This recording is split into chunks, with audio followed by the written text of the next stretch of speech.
Congolaises, Congolais, mes très chers compatriotes,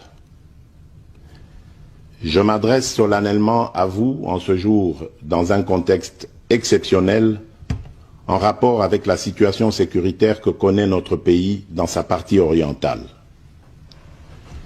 Ce contexte d'agression et d'occupation des territoires dans le Nord Kivu est perpétré par le groupe terroriste dit du M23 avec l'appui avéré en hommes et en logistique du Rwanda. Au moment où je fais cette adresse, nos agresseurs occupent certaines localités dans le territoire de Rutshuru, occasionnant ainsi un drame humanitaire avec plus de 200 000 compatriotes forcés de fuir les affres terroristes dans les zones de combat. Ils se retrouvent en dehors de chez eux, sans logis, sans nourriture et sans soins. Des instructions précises ont été données au gouvernement pour leur rassemblement et leur prise en charge. Au-delà de ces efforts, j'en appelle à un élan général de solidarité pour alléger leur fardeau. Certes, cette situation n'est pas nouvelle. En effet, depuis plusieurs décennies, des groupes armés nationaux et étrangers écument l'est de notre pays en y commettant des atrocités innombrables sur fond d'exploitation illégale de nos ressources naturelles. C'est ainsi qu'à l'occasion de mon avènement, j'avais été amené à prendre l'engagement devant la nation de rétablir au cours de mon mandat la paix et la sécurité là où elles sont compromises et de les consolider là où elles existent. Sitôt dit, sitôt fait, j'ai sans délai et de bonne foi commencé à développer, notamment avec tous nos 9 pays voisins, une diplomatie de proximité en vue d'établir avec eux des relations de coopération franches, transparentes et de caractère gagnant-gagnant.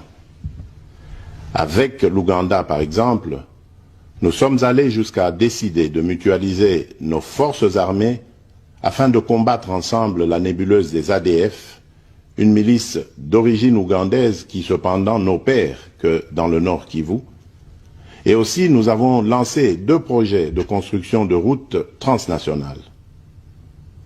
Avec le Rwanda, un mémorandum d'entente a été signé dans le commerce de l'or avec une entreprise nationale.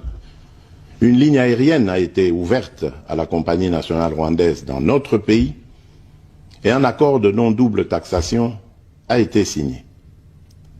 Malgré cela, ce pays va nous surprendre en réactivant les terroristes du M23. Alors qu'il avait été défait par les armes en 2013, le M23 va refaire surface en prenant notre armée à court, notamment à Bunagana, cité qu'il occupe depuis le 13 juin 2022.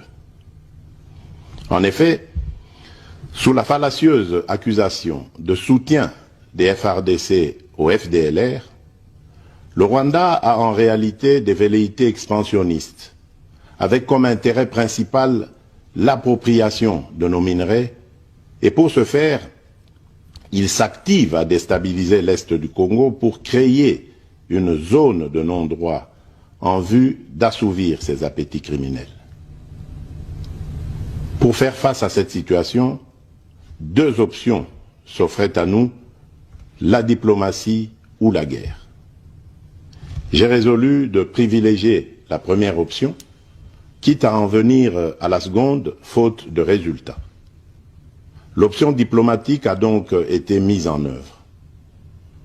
C'est ici l'occasion pour nous de rappeler que notre attachement à la recherche de la paix par des voies pacifiques n'est aucunement un signe de faiblesse, moins encore un aveu d'une incapacité de notre pays à s'inscrire dans une logique de guerre totale contre tous ceux qui continuent à abuser de notre patience, mais plutôt une expression de notre culture de paix et de notre identité légendaire de peuple hospitalier. C'est ainsi que dès le 20 juin 2022, j'ai pris part aux travaux du 3e conclave des chefs d'État membres de la Communauté d'Afrique de l'Est à Nairobi, au Kenya, qui avait comme agenda l'examen de la situation sécuritaire dans l'Est de notre pays. À l'issue de ce forum, les dirigeants des pays membres de la Communauté d'Afrique de l'Est sont tombés d'accord sur le déploiement d'une force régionale pour imposer la paix dans l'Est de la République démocratique du Congo. Le sommet a appelé à une cessation immédiate de toutes les hostilités à l'Est de notre pays et a demandé à tous les groupes armés, tant étrangers que locaux, à déposer les armes immédiatement et sans condition et à s'engager dans le processus politique. Le 6 juillet 2022, j'ai accepté de rencontrer à nouveau le président du Rwanda, cette fois à Luanda, sous l'égide du président Joao Lourenço, sous couvert de la Conférence internationale des régions des Grands Lacs africains, la CIRGL. Il en est sorti une feuille de route qui stipule entre autres objectifs normaliser les relations politiques et diplomatiques entre la République démocratique du Congo et le Rwanda. Et pour y parvenir, la première action retenue, arrêt des hostilités et retrait du M23 des positions occupées conformément au communiqué final de Nairobi. Une fois de plus, aucune avancée sur le terrain de la paix attendue par notre population n'a été observée. La dernière activité diplomatique en date a été la rencontre avec le président Paul Kagame autour du président français Emmanuel Macron et à l'initiative de ce dernier, en marge de l'Assemblée générale des Nations unies à New York. Ici également, pour l'essentiel, il a été acté le principe d'un cessez-le-feu immédiat et du retrait inconditionnel du M23 des positions qu'il occupe. Toujours sans résultat tangible sur le terrain.